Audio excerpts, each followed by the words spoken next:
Le quatrième point, c'est le maintien artificiel des donneurs potentiels. Selon Transplant Québec, tout le processus de la mort cérébrale jusqu'au prélèvement, ça dure environ 24-48 heures.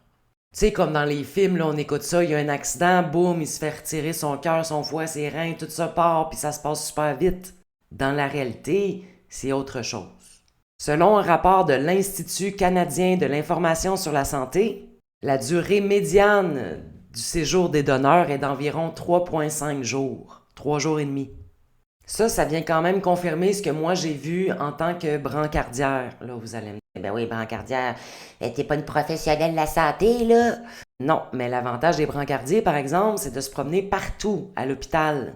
Moi, je transportais des gens en chaise roulante, en civière, en lit, des personnes tenues en vie artificiellement, là, et des morts jusqu'à la morgue. Le point numéro 5, c'est la préparation au prélèvement. On va passer une batterie de tests. Donc, on fait toutes sortes de tests, et puisque souvent la personne, elle reste au moins 3 jours dans les soins intensifs en attendant que le prélèvement se fasse, il faut refaire les tests avant l'opération. Ça veut dire que la personne, elle est trimballée non-stop. Puis vu qu'elle est tenue en vie artificiellement, là, elle a des tubes partout. Donc, pour les trimballer, ça prend souvent 2 brancardiers et d'autres professionnels de santé.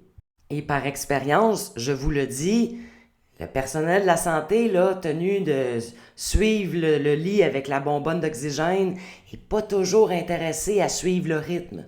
Souvent, ça l'intéresse plus de raconter son week-end. Moi, je sais, je me suis déjà fâché.